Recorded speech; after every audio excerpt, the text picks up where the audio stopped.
As a Rutgers University student, the person writing, looking at over $40,000 in loans this year when I graduate, what do you intend to do to offset higher education costs?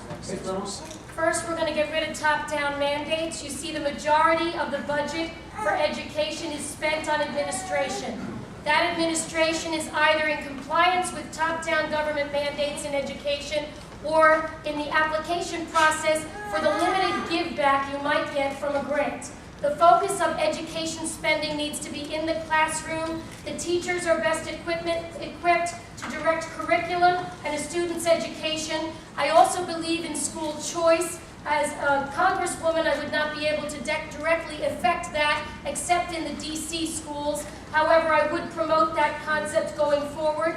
I do believe in some cases there's double taxation related to education, where the religious stringency requires a certain type of school, which is not available in our public education system today.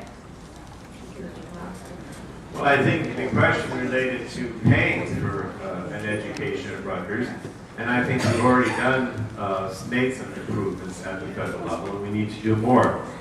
We increased at least 2 times in the last Congress the amount of money that's available for Pell Grants.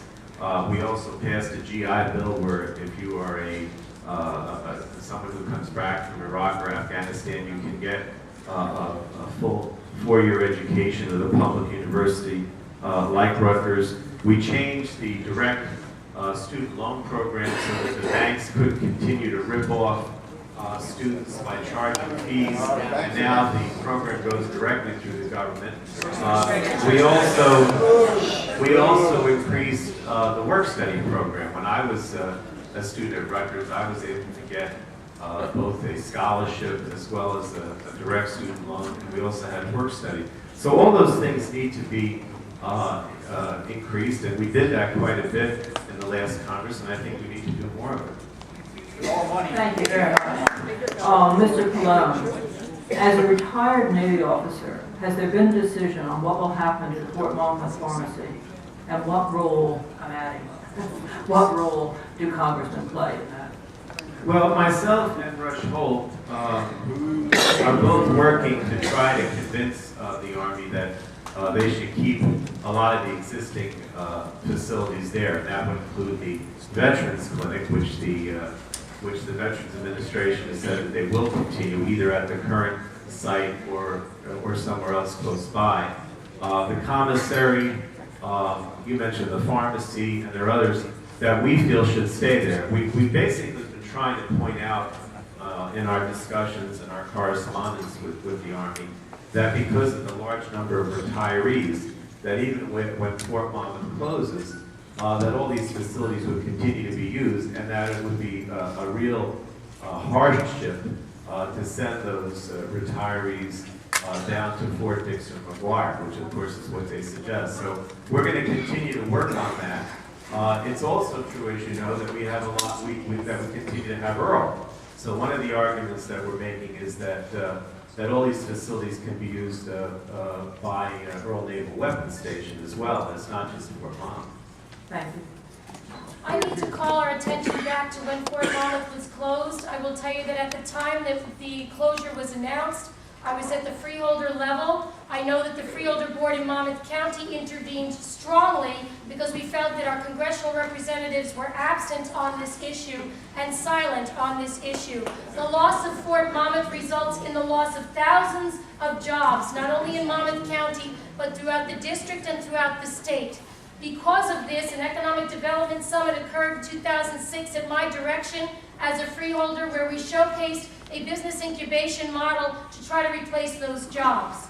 We have also seen that FMERPA and FMERA are using that element as part of a solution to the lost jobs at Fort Monmouth. It does not take care of the fact that New York is a target and we now do not have the fort as an opportunity to respond upon attack. That we can't get back. As far as the veterans and their commissary and their medical care, I would like to point out again that without the military, We have no nation. And anyone who is willing to lay their life on the line for me should have the best of whatever America has to offer, free of charge. We need to take care of our veterans. They are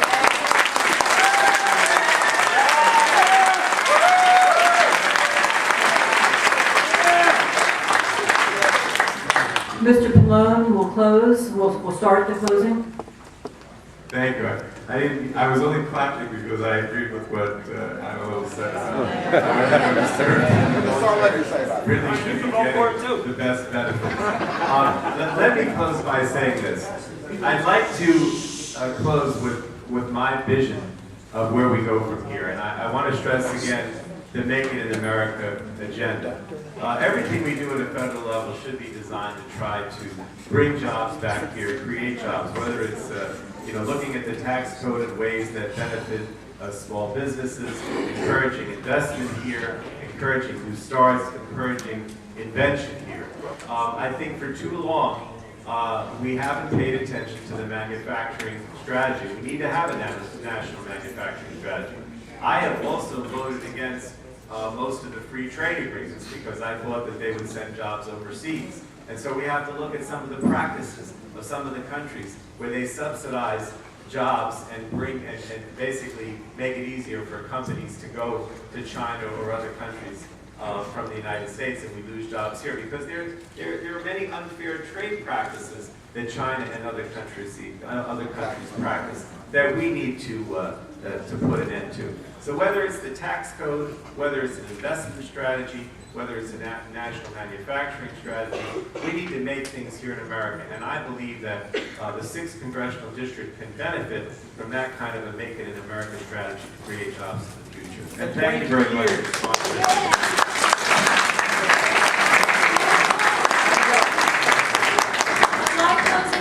I would like to recap as we began with the issues that you have told me are most important and facing you in this election cycle and going forward. That is jobs, the economy and taxes as it relates to jobs, health care, and as also that relates to taxes and jobs, and then immigration as that relates to health care and jobs.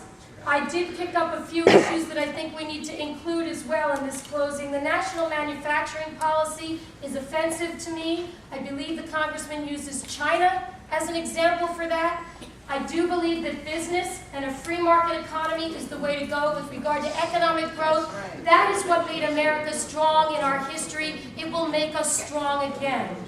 As far as energy independence, which was referenced, and solar and alternative energy, I was a supporter of biodiesel in Monmouth County as a freeholder, which is still being used today. I will tell you that wind, the output is a problem, the expense is big. I think, at some government levels, it's not an effective way. Solar panels we're looking at in Highlands, we're looking at water turbine. But if we want to achieve energy independence as a matter of national security, we need to put Americans to work today with every available resource that can be domestically produced. And we can do so with all of the people that are out of work, the 15 million Americans who today need jobs. I want to work for you in Washington. I'm going to bring your voice.